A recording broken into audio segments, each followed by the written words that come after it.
ومن أحسن قولا ممن دعا إلى الله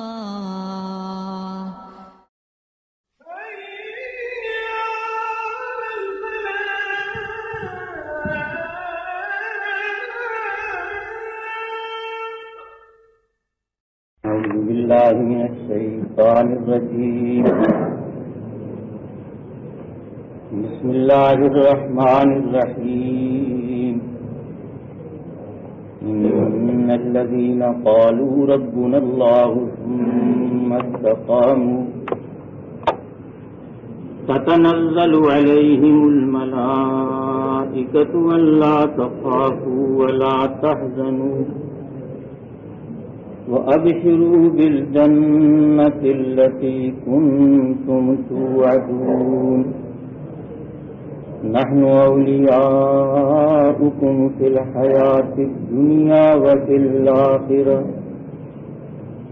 ولكم فيها ما تشتهي أنفسكم ولكم فيها ما تدعون نزلا من غفور رحیم صدق اللہ العظیم. میرے بزرگوں، میں نے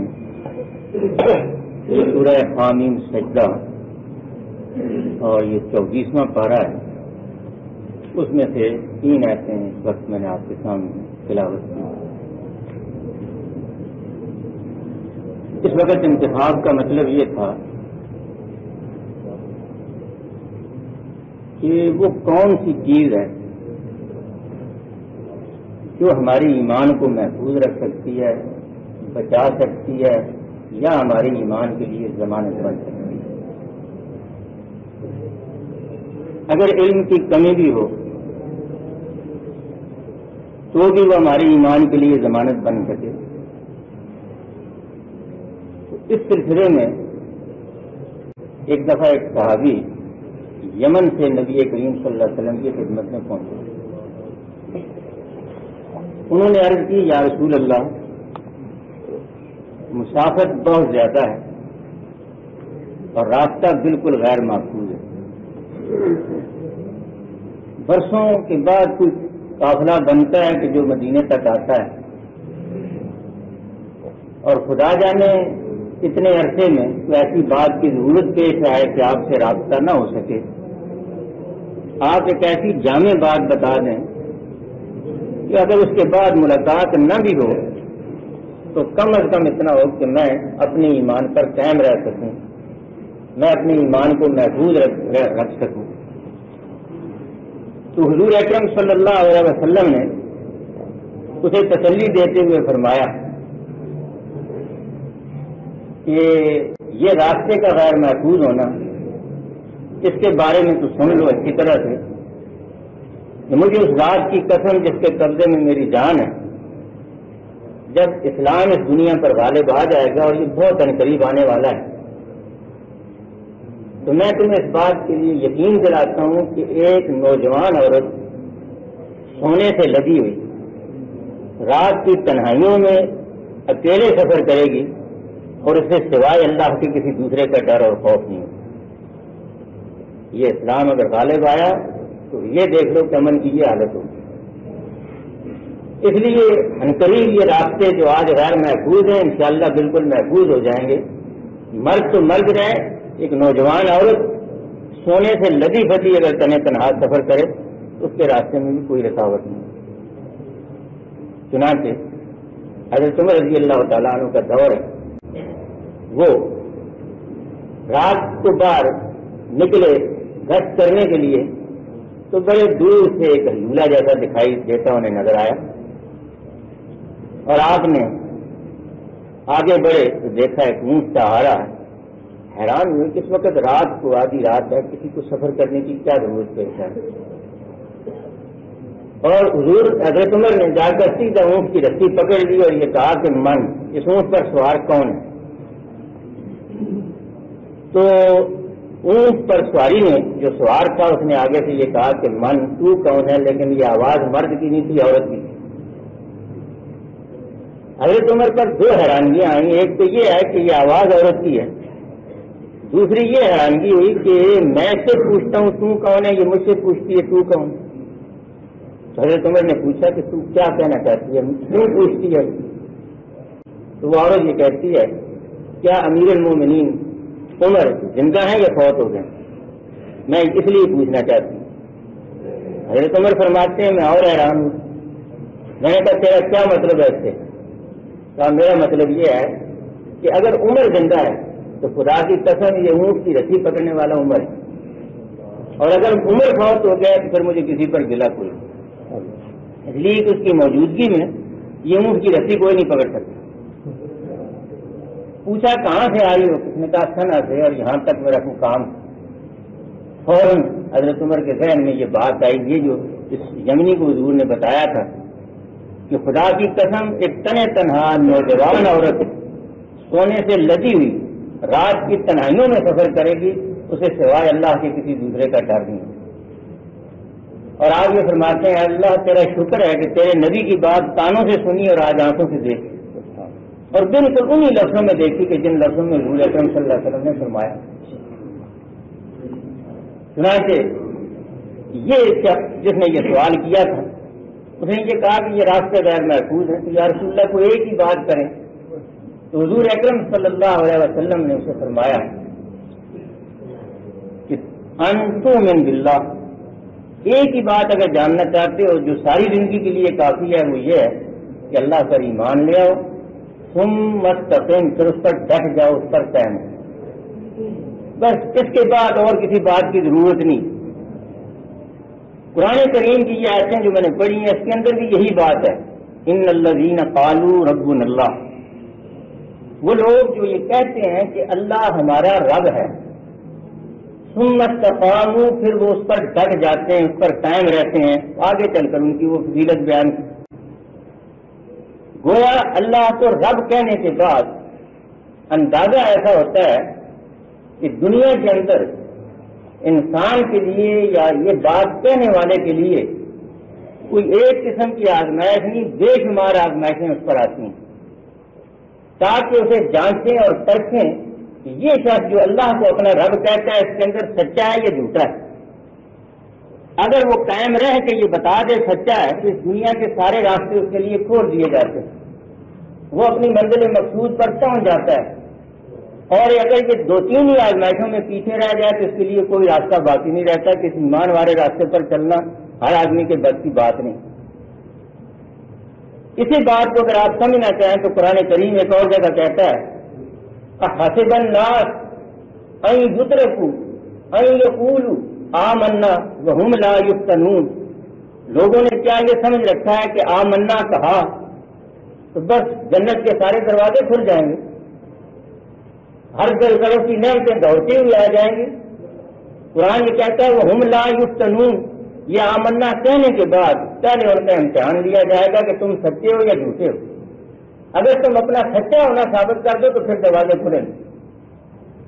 اور یہ کہا کہ حسب الناس ان یترکوا, کیا لوگوں نے یہ سمجھ رکھا ہے کہ آمنا کہنے پر چھوڑ دیے جائیں گے؟ کہا کہ نہیں. وَلَقَدْ فَتَنَّا الَّذِينَ مِن قَبْلِهِمْ, فرمایا ہم نے تم سے پہلے لوگوں کو بھی آزمایا.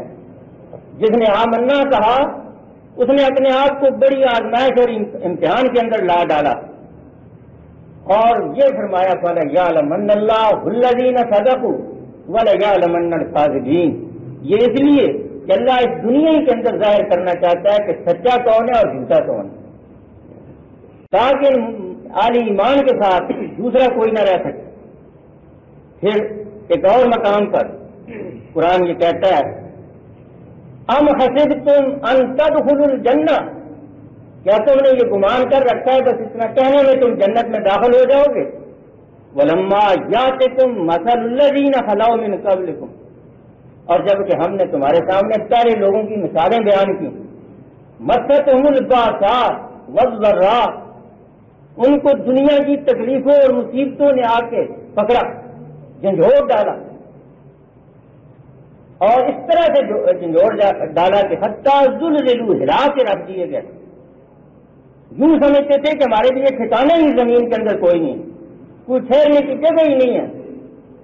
اور یہاں تک کہ حتیٰ یقول الرسول والذین آمنوا معہ، یہاں تک کہ رسولوں کی زبان سے بھی یہ لفظ نکلا اور ان کے ساتھیوں کی زبان سے بھی متى نصر اللہ، یہ اللہ کی مدد کب آئے گی۔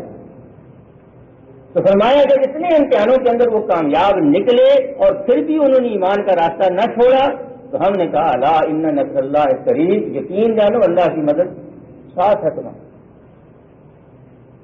تو اس آیت کو بھی ان ساری چیزوں کو سامنے رکھنے ایک اور بات، حضور اکرم صلی اللہ علیہ وسلم ایک دن مکے کے اندر خانہ کعبے کے ساتھ زور کے ٹائم پر دیوار کے سائے میں ٹیک لگائے بیٹھے، حضور اکیلے تھے، ایک ستایا ہوا ساتھی آ کر یہ عرض کرتا ہے اللہ کے رسول یہ امتحان اور یہ ابتلاء کے دن کب تک رہیں گے؟ اور میں یہ عرض کر دوں کہ یہ امتحان اور ابتلاء کے لیے پوچھنے والا جو آدمی تھا اس نے ایک دو تھپڑ ہی نہیں کھائے تھے، اس نے چند مصیبتیں ہی نہیں جھیلی تھیں، اس نے تاریخ کی بے مثال قربانی بھی دی تھی۔ اس واقعہ کو میں پہلے بھی کہیں عرض کر چکا ہوں کہ حضرت عمر اپنے دور کے اندر خلافت میں کہیں بیٹھے پرانے ساتھیوں کو جمع کیا، چلو بھائی مکے کے اندر جو جو ایمان لائے ذرا بتاؤ ایمان لانے کے بعد تمہاری اوپر کیا گزری۔ یہ شخص جو حضور کے سامنے شکایت کر رہے ہیں یہ حضرت عمر کی مجلس میں بیٹھے ہوئے، ان کا نمبر آتا ہے، یہ فرماتے ہیں امیر المومنین زبان سے بیان کرنے کی ضرورت نہیں ہے، میری قمیض میری پیٹھ سے اٹھا کے دیکھ لو، یہ خود بیان کر دی کہ کیا گزری۔ آپ نے دیکھا تو پوری پیٹھ جلی ہوئی تھی، پوچھا خباب بتاؤ یہ کیا ہوا؟ فرمایا یا رسول اللہ ایک دن میرا مالک مجھے ستا کے تنگ ہوا، مجھے ایمان کے راستے سے ہٹانا چاہتا تھا، میں نے جب اس کی بات نہ مانی اس نے دہتے ہوئے انگاروں پر مجھے چت لٹھایا اور میرے سینے پہ چڑھ کے کھڑا ہو گیا، یہاں تک کہ وہ کولے وہ انگارے میرے خون اور چربی سے ٹھنڈے ہوئے، یہ اس کے نشان۔ یہ کہنے والا وہ ہے جو کہہ رہا ہے حضور کو یا رسول اللہ یہ ابتلاء کے دن کیسے ہیں کب تک رہیں گے؟ مطلب یہ ہے کہ تھوڑی سی تکلیف کے بعد بات نہیں ہوئی۔ حدیث میں آتا ہے حضور اکرم صلی اللہ علیہ وسلم غصے سے سرخ ہوئے، اٹھ کے کھڑے ہو گئے تو فرمایا ابھی سے تم نے اتنی جلدی شروع مچا رکھی، تم یہ کہتے ابھی اتنا ہی جلدی ہو جائے گا؟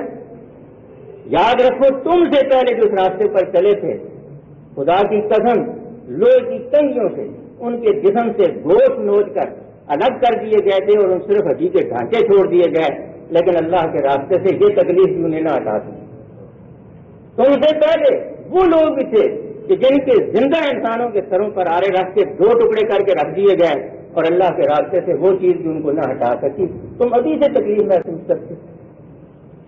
اس بات کو اپنے سامنے رکھ کر پھر اس آیت کو پڑھیں، ان الذین قالوا ربنا اللہ، جو لوگ یہ کہتے ہیں کہ اللہ ہمارا رب ہے، تو یہ اللہ کو رب کہنا بظاہر بڑا آسان ہے اگر اس کے اوپر صرف تصویر پر پڑا جائے، اگر اسے اس کے سارے عواقب اور مضمرات اس کے سامنے نہ ہوں ویسے پڑھا جائے یا اس کے ختم اور ورد کیے جائیں تو سب سے آسان لفظ یہ ہے، لیکن یہ اگلی بات ہے کہ اگر اسے شعور کے ساتھ پڑھا جائے کہ اللہ میرا رب ہے تو رب کے معنوں پر غور کیجیے، اس کو کہتے ہیں رب، میرا مالک، میرا حاکم، میرا پروردگار، میرا فرما روا صرف اور صرف اللہ۔ آپ یہ دیکھیں اس دنیا کے اندر وہ لوگ جنہوں نے جھوٹی خدائی کے تخت بچھائے ہوئے ہیں وہ کبھی بھی آپ کو معاف کرنے کے لیے پھر تیار نہیں۔ وہ لوگ جنہوں نے اپنی چودراہٹوں کے تخت بچھائے ہوئے ہیں وہ آپ کو معاف نہیں کریں گے۔ یہ لفظ کہنے کے بعد ایک انسان چومکھی لڑائی سے لڑنی پڑتی ہے اور کوئی گروپ کوئی آدمی جو اس راستے سے ہٹا ہوا ہوتا ہے وہ اس کو چین سے رہنے نہیں دیتے، یہاں تک کہ مرد، عورتیں، بچے اور بوڑھے بھی شریک ہو جاتے ہیں اس نرالی بات کے کہنے والوں کو ذرا چھیڑ کے دیکھو، یہ نیا مذہب، نیا دین، نئی بات کہتا ہے، ذرا دیکھو تو اس سارے دور سے گزرنے کے لیے کوئی تیار ہو، اور اس کے بعد خود انسان کا نفس، انسان کا خاندان، اس کے بیوی اور بچے اور اس کا ماحول اسے اس راستے کے اندر یعنی اس طرح کی آزمائشوں میں جب پڑھتا دیکھتا ہے تو سارے سمجھانے کے لیے آتے ہیں کس پاگل پن کے اندر کوئی شریک ہوا، کیا کرنا چاہتا ہے، کیوں دنیا کی مٹھاسوں کو چھوڑ کر اس تلخی اور کرواہٹ کے اندر جانا چاہتا ہے۔ لیکن یاد رکھیے یہ دنیا انہیں کو میٹھی لگتی ہے جنہوں نے اس راستے پہ قدم نہیں رکھا، اور جنہوں نے اس راستے کی لذت چکھی ہے خدا کی قسم ان کو پھر اور کسی چیز کے اندر لذت کبھی بھی نہیں آئی۔ آئیے اس بات کو پوچھنا چاہیں تو حضرت یوسف سے ذرا پوچھیے کہ جب ایک مسافری کے عالم میں ایک غلط قسم کا الزام لگا کر جیل کے اندر ایک مسافر کو بند کر دیا جاتا ہے اور حکومت کے گھر سے، بادشاہ وقت کے گھر سے یہ تہمت لگتی ہے اور جیل کے اندر جاتے ہیں، ایسے آدمی کا حال کیا؟ تو جیل کے اندر مطمئن ہوتے ہوئے اس بات کہتا ہے یا صاحب السجن ارباب متفرقون خیر ام اللہ الواحد القہار۔ اور جیل کے ساتھیوں اس بات کو ذرا سمجھنے کی کوشش کرو، وہ ایک اللہ جو ہر ایک پر غالب ہے وہ بہتر ہے یا یہ بے شمار رگوبڑے جو تم نے بنا رکھے ہیں یہ زیادہ بہتر؟ کس کس کے سامنے سر جھکاؤ گے؟ کس کس کے سامنے دامن پھیلاؤ گے؟ کس کس کی محنت اور سماجت کرو گے؟ آپ یہ دیکھ لیں اس وقت اس بات کو ذرا سامنے رکھیں۔ نہیں، استقامت انسان کی ساری زندگی کے اندر حاوی ہوتی ہے۔ اس سے ذرا اور پیچھے ہٹ کے حضرت یوسف کی اس استقامت کو بھی دیکھیں کہ خود نوجوانی کا عالم ہے اور ایک عورت ماں عورت ہی نہیں ہے، ایک بہت بڑے گھر کی عورت مالکہ بھی ہے، وہ اشاروں کنایوں کے اندر بھی نہیں، واضح کر ایک بات کہتی ہے اور قرآن اسے اس طرح سے بیان کرتا ہے وَغَلَّقَتِ الْأَبْوَابَ۔ تم اس منظر کو سامنے رکھو جب اس عزیز مصر کی بیوی نے یوسف کے اوپر سارے دروازے بند کیے، حضرت یوسف پھر بھی معصوم کھڑے، اور جب اس نے سمجھا کہ یہ اللہ کا بندہ دیکھتے ہی کچھ نہیں تو کہا ہے کیا رکھ، تو میں تیرے لیے سب کچھ کر رہی ہوں، یہ ساری سجاوٹ تیرے لیے، دروازے تیرے لیے بند کیے، میں اپنے آپ کو تیرے سامنے پیش کر رہی ہوں۔ یوسف کہتے ہیں اچھا یہ بات ہے، تو تعالیٰ معاذ اللہ، فرمایا اللہ کی بنا۔ یہ ہے نا استقامت۔ اسے مولانا آزاد نے سارے یوسف علیہ السلام کے قصے کو ایک شعر میں سمیٹا اور واقعہ یہ اس ساری پاک بازی کو اس معاملے کے اندر آپ دیکھیں کہ کیسی ہے۔ وہ کہتے ہیں 1000 دام سے نکلا ہوں ایک جنبش میں، 1000 دام سے نکلا ہوں ایک جنبش میں، جسے غرور ہو آئے کرے شکار میں۔ آپ یہ دیکھنے کے لیے ساری سورہ یوسف کو پڑھیں اور اس شعر کو پڑھیں کہ کتنے کتنے دام اس اللہ کے بندے کے لیے بچھائے گئے اور کس طرح ایک جنبش کے اندر سب کو توڑ ڈالا۔ اس پر آپ یہ دیکھیں کہ اس کو استقامت کہتے ہیں۔ یہ مصر کے اندر اسماعیل صدیوں کے دور کے اندر بادشاہ کسی وہاں کے بزرگ سے فتویٰ لینا چاہتا تھا اسماعیل، اور وہ بزرگ یہ فتویٰ دینے کے لیے اس کے حق میں تیار نہیں تھے۔ اس نے آخر اپنے دربار کے اندر بلایا، بہت سمجھایا۔ اس بزرگ نے ایک بات کی کہ اسماعیل بات سن لو، یہ فتویٰ میں تیرے حق میں نہیں دے سکتا اور مجھے پتا ہے اس کا کیا انجام ہوگا، میں اس سے بھی ناواقف نہیں ہوں، لیکن میں ایک بات تیرے سامنے کرنا چاہتا ہوں، چاہے کسی اعلیٰ درجے کا ایمان نہ ہو لیکن میں اتنا تجھے بتا دیتا ہوں کہ ایک ہجڑے اتنا ایمان میرے اندر بھی ہو۔ اس ہجڑے کا واقعہ سنا ہے، کہا کہ کسی دور میں کسی بت پرست بادشاہ نے نصرانیوں کے ملک پر قبضہ کیا اور اسے یہ اندازہ تھا کہ یہ لوگ اللہ کے علاوہ کسی اور کو سجدہ نہیں کرتے، جب یہ خدا پرست۔ تو اس نے مولوی پیر جتنے بھی بھگتے سب کو کہا سجدہ کرو، ہر ایک نے کر دیا سجدہ۔ وہ ہجڑا راستے میں گزرتا تھا، اس نے کہا چلو تماشا لگانے کے لیے اس کا تھا تو لیا بادشاہ کے سامنے سجدہ تھا، وہ جا کے کھڑا ہو گیا، اس نے کہا مائی باپ بات سن، میں نے بہت ہی گنہگار تھے لیکن یہ سر اللہ کے لیے وقف کیا ہوا ہے، یہ کسی اور کے سامنے نہیں جھکے گا۔ اس بادشاہ نے کہا تیرا مولوی سجدہ کر گیا، تیرا پیر سجدہ کر گیا۔ وہ کہتے ہیں کہ مولوی کے پاس کوئی اور نیکیاں ہوں گی، پیر کے پاس بھی کوئی نیکیاں ہوں گی، میرے پاس بھی یہی ایک نیکی ہے کہ میں سارا اللہ کے سامنے کسی کے سامنے نہیں جھکا، اس لیے یہ ڈٹ سکتا ہے جھک نہیں سکتا۔ اور عامر عثمانی مرحوم نے بڑے پیارے انداز سے کہا کہ میرے نزدیک سر وہ سر ہے جسے عامر زمانہ کاٹ تو ڈالے مگر جھکا نہ پڑے۔ اصل جو چیز ہے استقامت اس کے اندر ہے کہ سارے معاملات کے اندر اب یہ دیکھیں کہ حضور سے جب ساتھی نے پوچھا ایک بات بتا دیں، پوچھنے کی ضرورت نہ رہے، فرمایا انتم من باللہ ثم استقیم، اللہ پر ایمان لے آپ ڈٹ جاؤ، ڈٹ جاؤ اس پر۔ اب اس استقامت کا مفہوم سامنے آیا، فرمایا کیا ہوتا ہے؟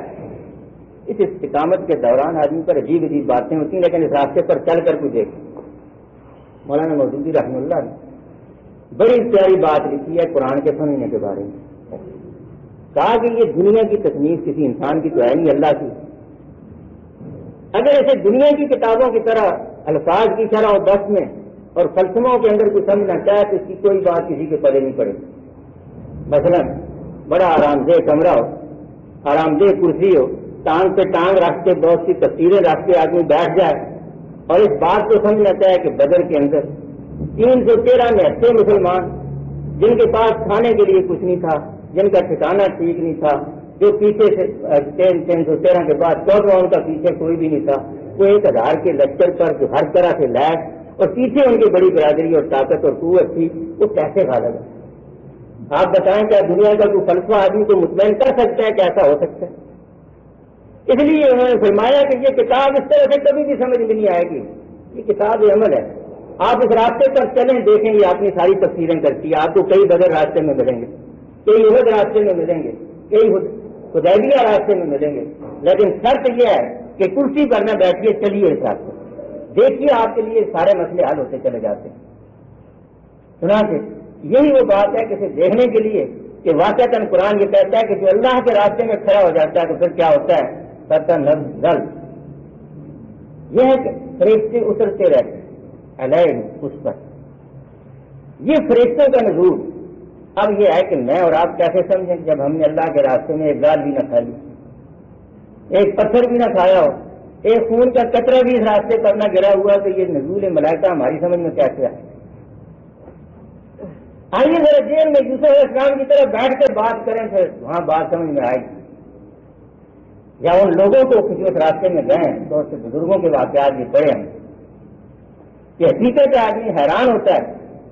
وہ یہ کہتے ہیں کہ جو لوگ اس سختی کے وقت اللہ کا نام لینے میں آتا تھا، جو اطمینان اس وقت ہوتا تھا، وہ آپ ہم کو تلاش کرتے پھرتے ہیں سہولت کے دوران میں، وہ آتا ہی نہیں. آپ اس بات کو ذرا دیکھیں کہ وہ کون سی طاقت اور قوت تھی سوائے اس کے کہ وہ فرشتوں کے نزول کے علاوہ کوئی اور چیز ہو سکتی ہو کہ حضرت امام احمد بن حنبل رضی اللہ تعالی عنہ کیا حال ہے. تاریخ میں یہ لکھا جاتا ہے کہ ایسے کوڑے ان کے جسم پر پڑے، اگر کسی ہاتھی کے جسم پر پڑتے تو بلبلا اٹھتا. یہ کوڑے کھانے والے کے منہ سے آہ تک بھی کوئی نہ نکلی، اور کوڑے مار کے جب وہ آدمی فارغ ہوا تو پیٹ سے اس طرح سے خون بہ رہا تھا جیسے فوارے ٹوٹ پڑے. امام کا روزہ بھی تھا، اور ادھر سے کوڑے مار کے فارغ ہوا تو اثر کی نماز کا ٹائم ہوا، اللہ اکبر کر کے نماز نہیں تھی. علامہ ابن تیمیہ کو روزانہ جیل میں کوڑے پڑتے ہیں. کسی نے پوچھا ابن تیمیہ آخر انسان ہو، سارے کوڑے کس طرح سے برداشت کر لیتے ہو؟ تو فرمایا پہلے کوڑے پر مجھے تکلیف ہوتی ہے، جب بھی پڑتا ہے پھر میری توجہ اللہ کی طرف ہو جاتی ہے، مجھے نہیں پتا وہ گن کے مار کے چلے جاتے ہیں، مجھے بعد میں پتہ چلتا ہے کہ چلے گئے ہوتا ہے. یہ ہے وہ بات کہ جیسے کہا کہ تتنزل علیہم الملائکہ. یہ تکلیف تو اپنی جگہ پر ہے. اگر حرام و حلال میں تمیز آدمی کرے اور صرف حلال کھانے کے لیے تھوڑی سی تکلیف برداشت کرے، دیکھے اس کے اندر اس کو کتنی لذت آتی ہے، کیسا سکون اسے ملتا ہے. دنیا کے اندر اللہ کے راہ پر چلنے کے لیے کچھ تکلیف کو محسوس کر کے دیکھے، پھر دیکھے کچھ رشتوں کے نزول کا اسے خود پتہ چلتا ہے یا نہیں چلتا، کیسے نازل ہوتے ہیں. قرآن یہ کہتا ہے کہ جب وہ اس راستے پر چلتا ہے استقامت پر، وہ دنیا کی کسی تکلیف کو کوئی تکلیف نہیں سمجھتا، کسی مصیبت کو کوئی مصیبت نہیں سمجھتا، ہر ایک کا مردانہ وار مقابلہ کرتا ہے. کیوں کرتا ہے؟ تتنزل علیہم الملائکہ، اللہ کے فرشتے اس پر نازل ہوتے ہیں، اسے کہتے ہیں اللہ تخافوا. اور اللہ کے راستے میں یہ دکھ اٹھانے والے کسی سے خوف نہ کھا. اب یہ بات پھر ایمان کی کہ یہ خوف کیوں نہ کھا. اگر آدمی کے اندر ایمان ہے اور وہ یہ سمجھتا ہے کہ ہر طاقت اور قوت کا مالک صرف اور صرف اللہ تعالیٰ ہے، تو یہ دنیا کی طاقتیں اور قوتیں اس کے سامنے تو حیثیت کوئی نہیں رکھتی. اور یہ بڑی بڑی بلڈنگیں اور بڑے بڑے روزگار محل اس کی آنکھوں میں ہیٹ ہے، بلکہ کوئی حیثیت نہیں ہے. شادی میں ایک بڑا اچھا واقعہ لکھا. وہ یہ کہتے ہیں دو دوست کسی شہر میں رہتے تھے. اکثر وہ دن کو کام کرتے، شام کو آپس میں ملاقات کرتے. ایک دفعہ ایسا ہوا 6 مہینے تک دونوں نہ ملے. 6 مہینے کے بعد ملاقات ہوئی تو اس نے کہا بھائی تو نہیں نظر آیا؟ اس نے کہا تو نہیں نظر آیا؟ کہ میں اپنے گھر چلا گیا تھا. اس نے کہا میں اپنے گھر چلا گیا. کیا ہوا؟ ایک نے کہا میرا بھی باپ مر گیا، اس نے کہا میرا بھی باپ مر گیا. اب باپ مرا، اس پر بات کی، چلتے چلتے قبروں پر بات آئی. اس نے کہا کیسی قبر بنائی؟ وہ جو امیر تھا اس نے کہا فلاں جگہ کا سنگ مرمر بنایا اور وہ بڑی شاندار، بڑی اونچی، بڑی مزدار قبر میں نے اپنے باپ کی بنائی. اس سے پوچھا تو نے کیسی قبر بنائی؟ اس نے کہا کہ 2 اینٹیں رکھی، 2 مٹھی مٹی ڈالی، باپ کی قبر بنائی. وہ امیر ہنس پڑا، کہتا ہے یہ بھی کوئی قبر ہوتی ہے؟ کہتا ہے اس قبر کے فائدے بھی تجھے معلوم؟ کہتا ہے کیا فائدہ ہے؟ کہتا ہے قیامت کے دن اللہ میاں بلائے گا، اٹھو میرے بندو آؤ جنت میں. میرا باپ نیچے سے لات مارے گا، نیچے تو ہوگی، جنت میں پہنچ جائے گا. تیرا باپ نیچے ہی توڑتا رہے گا. اس نے کہا اس کا وقت لگ جائے گا، وہ نیچے توڑتا رہے گا اور اس کے پیچھے جنت بھر جائے گی. حقیقت یہ ہے کہ آپ اس بات پر غور کریں، یہ دنیا جس کو چھوڑ کے جانا ہے. ایک آدمی اگر آج زلزلہ آتا ہے، جھونپڑی میں رہتا ہے، اسے کیا فکر ہے کسی بات کی؟ کون سی لکڑ آ کے اس کا سر پھاڑے؟ لیکن کیا خیال ہے ایسی منزل کے نیچے بیٹھا ہوا کون سمجھتا ہے کہ اس کی تکلیف کو بچ جائے؟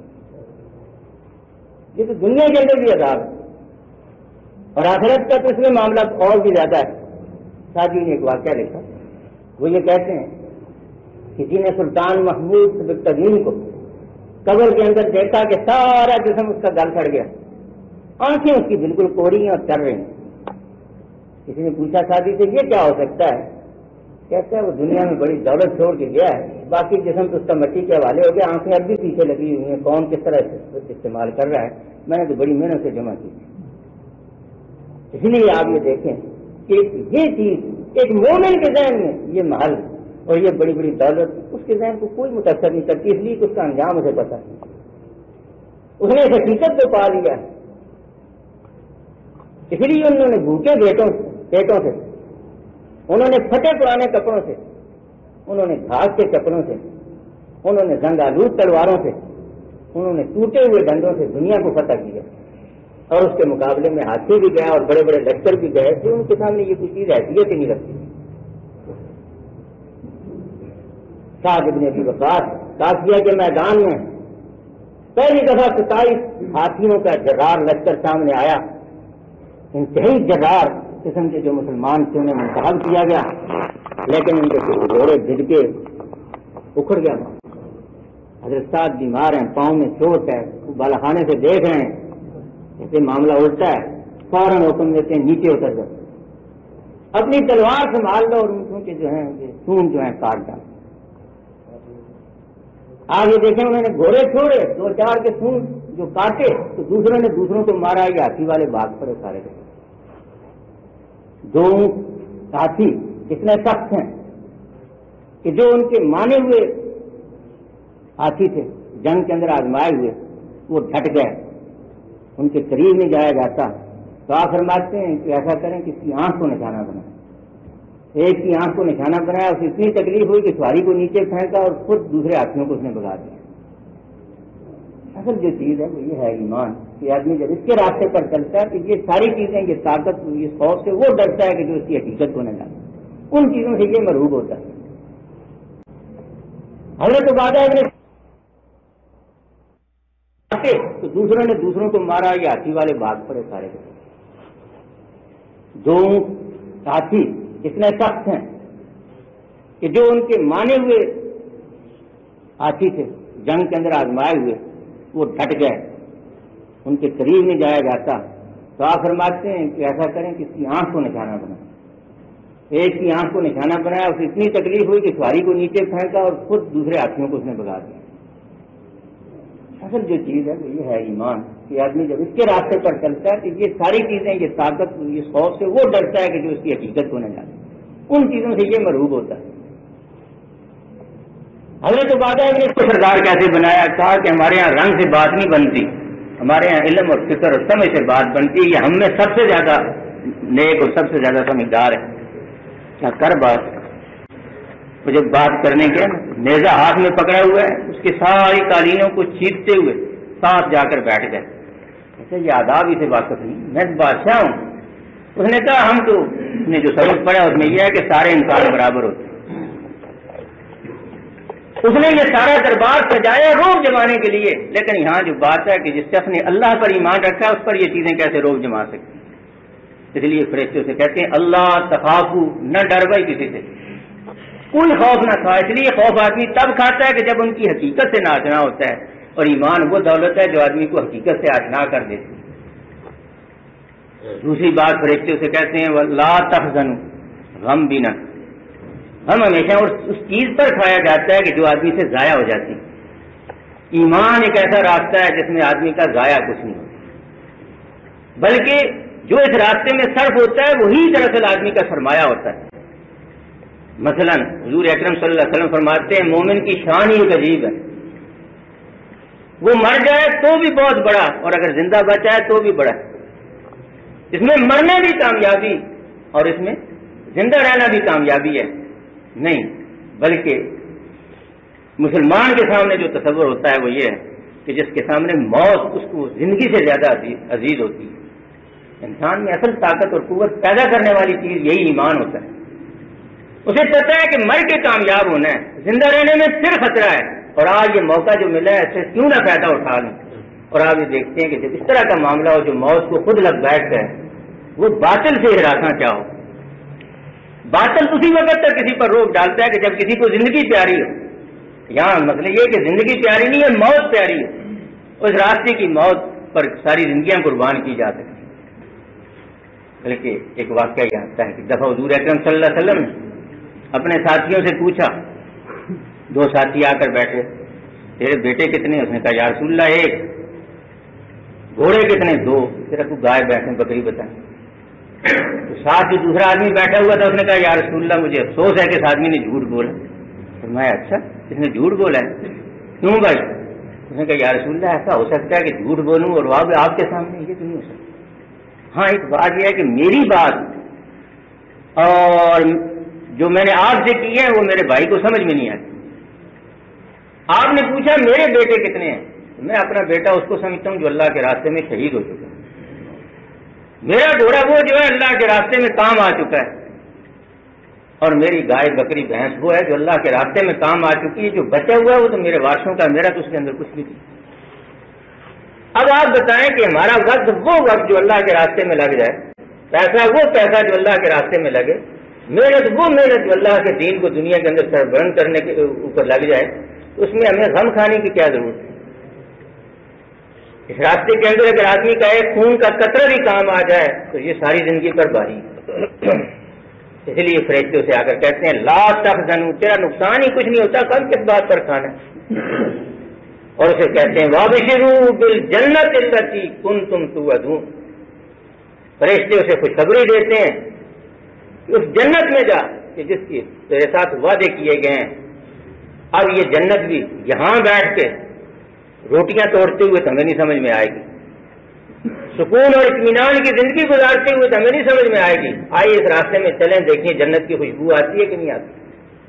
حضرت انس بن نضر جنگ احد میں مسلمانوں کو شکست ہوتی ہے، اور احد کی پہاڑی پہ کفار کا قبضہ ہے، ادھر سے تیر آ رہے ہیں۔ یہ اپنے ساتھیوں کو کہتے ہیں چلو اور آگے بڑھو، خدا کی قسم احد کے دامن میں جنت کی خوشبو آ رہی ہے۔ انہیں وہاں نظر آتی ہے پھر کہ یہاں ہے جنت، اور یہاں ادھر آ کر اگر کسی کے گلے میں تیر لگتا ہے تو آ کر یہ کہتا ہے قلت ورب الکعبہ، میں نے تو اپنا مقصود پا لیا رب کعبہ کی قسم۔ یہ ہے وہ بات کہ جیسے کہتے ہیں فرشتے اسے خوشخبری دیتے ہیں، پھر اسے یہ کہتے ہیں نحن اولیاؤکم فی الحیات الدنیا، اگر اللہ کا نام لینے کی وجہ سے دنیا میں تیرا کوئی ساتھ نہ دے تو کہا کوئی پرواہ نہ کر، ہم تیرے ساتھی۔ اور آپ یہ دیکھیں کہ انسانوں کے بجائے فرشتے جسے ساتھی مل جائیں اس کی قسمت کے کیا کہنے۔ اور پھر یہ کہا کہ ہم صرف دنیا ہی کے ساتھی نہیں، وہ فی الآخرہ، ہم تیرے ساتھی آخرت کے اندر بھی رہیں گے۔ یہ انسان تیری آخرت میں تیرا ساتھ نہیں دیں گے، چھوٹ جائیں گے، لیکن ہم اس وقت بھی تیرے ساتھ رہیں گے۔ اور کہا کہ صرف اتنا ہی نہیں، آخرت کے اندر اللہ نے جو تیرا مقام رکھا ہے وہ یہ ہے کہ وَلَكُمْ فِيهَا مَا تَشْتَهِي أَنفُسُكُمْ، تو آ اس راستے پر کہ یہ وہ راستہ ہے کہ جس پر تو اگر اس صبر و استقامت کے ساتھ چلے گا تو وہ کچھ پائے گا کہ جو کچھ تیرا دل چاہے. اس دنیا میں آدمی سب کچھ بھی حاصل کر لے لیکن یہ حیثیت کبھی بھی نہیں پا سکتا جو چاہے اس کا دل نہیں. فرمایا وَلَكُمْ فِيهَا مَا تَدَّعُونَ, تجھے یہاں وہ کچھ ملے گا جو تیرے منہ سے نکلے گا, ہر چیز تجھے پوری کر کے دی جائے گی. اس جنت کی تعریف اختصار کے ساتھ جو حضور اکرم صلی اللہ علیہ وسلم نے کی ہے, یہ واقعتاً انہی کا یہ کمال ہے. حضور اکرم صلی اللہ علیہ وسلم فرماتے ہیں میں بتاتا ہوں جنت کیا ہے. فرمایا اللہ نے جنت میں تمہارے لیے وہ کچھ تیار کر رکھا ہے کہ ما لا عین رأت, جو کسی آنکھ نے کبھی نہ دیکھا ہو. کسی آنکھ نے, دنیا کی ہر آنکھ ساری شامل کر لو, کسی آنکھ نے کبھی نہ دیکھا ہو وہ کچھ جنت میں تیار کی. لیکن یہ ہو سکتا ہے کہ آنکھوں سے آدمی کچھ نہ سنے, کانوں دیکھے, کانوں سے تو وہ کچھ سن لیتا ہے. کہا بلا اذن سامعت, کسی کان نے بھی کبھی کوئی نہ سنا ہوتا. چلو آنکھوں سے آدمی نہیں دیکھتا, کانوں سے نہیں سنتا, لیکن اپنے دل اور خیال میں بڑے بڑے پلاؤ پکاتا ہے آدمی. حضور فرماتے ہیں جنت وہ ہے ولا خطر علی قلب بشر, کہ اللہ نے وہاں تمہارے لیے وہ کچھ تیار کر رکھا ہے جو کسی انسان کے دل پر کبھی اس کا خیال بھی نہ گزرا ہوگا کہ ایسا بھی کچھ ہو سکتا ہے.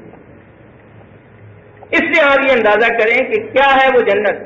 اس کے اندر ایک آدمی کو یہ حیثیت ہے کہ وَلَكُمْ فِيهَا مَا تَشْتَهِي, جو تیرا دل چاہے وہی ملے گا. اسے ایک اور حدیث کے واقعہ سے یہ ثابت ہوتا ہے. حضور اکرم صلی اللہ علیہ وسلم فرماتے ہیں جب جنت اور دوزخ کے فیصلے ہو جائیں گے اور آخری طور پر جو آخری بھی نکالنے ہیں وہ سارے نکال دیے جائیں گے, اور ایک آدمی اس جہنم میں ایسا رہے گا جو اپنے رب کو مخاطب کر کے کہے گا مولا کوئی نیکی میرے پاس نہیں ہے, لیکن یہ سارے ظالم, یہ مشرک, یہ تیرے باغی اور نافرمان ہے, میں ایسا عملاً تو میں نے کبھی نہیں تھا, اگرچہ میرے پلے کوئی نیکی نہیں ہے ان میں تو نہ رکھ, بے شک میں جنت میں جانے کے لیے عمل تو میرے پاس کوئی نہیں.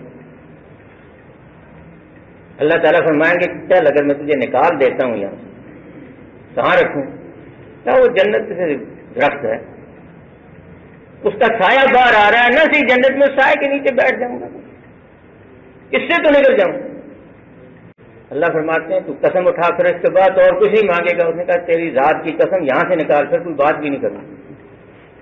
حضور فرماتے ہیں سائے میں سے اللہ پہنچائے گا, جب ٹھنڈا ہوگا ٹھیک ہوگا, ذرا ادھر چلنے پھرنے کا اسے خیال ہوگا تو اسے کہے گا یا اللہ نہیں جنت میں تو نہیں داخل کر, دروازے پہ کھڑا ہو کے دیکھنے کے لوگ کیا کر رہے ہیں, جہنم کو تمہیں بڑی مدت رہ کے دیکھ آیا. اللہ تعالیٰ نے فرمایا کہ تو نے تو اپنی قسم توڑی, تو نے یہ کہا میں کچھ نہیں مانگوں گا. حضور فرماتے ہیں اس کی قسمیں توڑنے کے اندر بھی اللہ کو لطف آئے, اس لیے اللہ تعالیٰ خود اس سے بات لمبی کریں.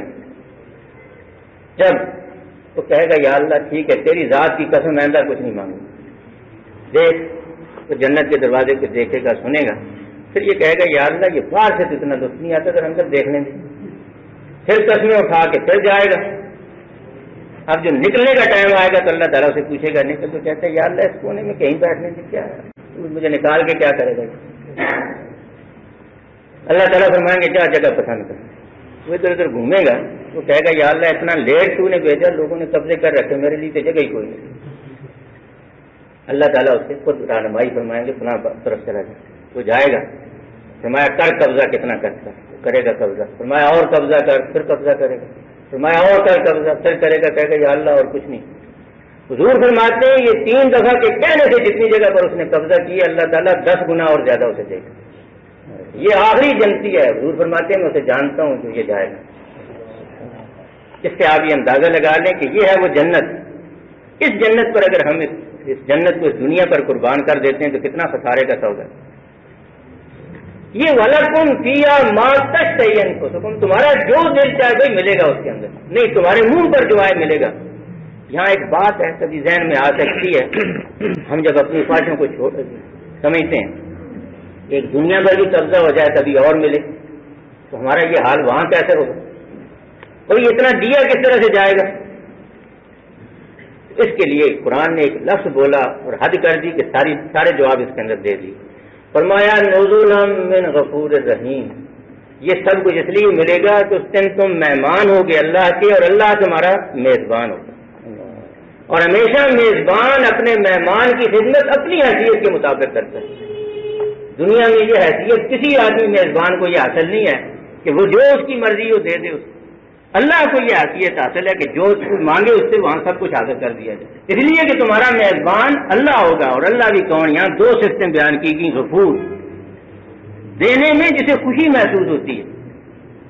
مثلا حدیث میں آتا ہے آدمی حیران ہوتا ہے، فرمایا جو اللہ سے نہیں مانگتا اللہ کو اس پر غصہ آتا ہے. یہاں دیکھ لیں انسان بڑے سے بڑا سخی بھی ہو، بڑے سے بڑا سخی بھی ہو، تو تیسری دفعہ آپ جائیں تو وہ کہے گا تیرا تو روا یہ عادت ہی بن گئی، میں کیا کر سکتا. لیکن اسے آپ یہ دیکھیں جو مرضی ہے مانگ اور نہ مانگ تو غصہ آتا ہے. فرمایا جو اللہ سے نہیں مانگتا اللہ کو اس پر غصہ آتا ہے، یہ مجھ سے مانگتا کیوں نہیں. اور حضور فرماتے ہیں پھر مانگنے کے بارے میں اپنے ایک بھتیجے بھائی کو نصیحت کرتے ہوئے کہ ابن عباس اذا سألت فاسأل اللہ، جب مانگنا ہو تو پھر اللہ سے مانگ. کیوں؟ فرمایا اگر تیری جوتی کا تسمہ ٹوٹ جائے تو اللہ ہی سے مانگ، گھر سے نمک ختم ہو جائے تو اللہ سے مانگ. اب اس بات کو سمجھنے کے لیے ایک وقت چاہیے، لیکن میں اتنا آپ کو اشارہ کرتا ہوں کہ یہ چیزیں مہیا کر کے دینے والی جو ہے وہ اللہ کی ذات ہے کہ کسی کے دل میں ڈالے گا تو بات بنے. پھر رحیم ہے کہ جسے دے کے اس پر اور شفقت اور مہربانی اسے اپنے بندے پر ہوتی ہے. یعنی جتنا دیتا ہے آگے سے وہ استعمال کرتا ہے، وہ خوش ہوتا ہے اس بات پر.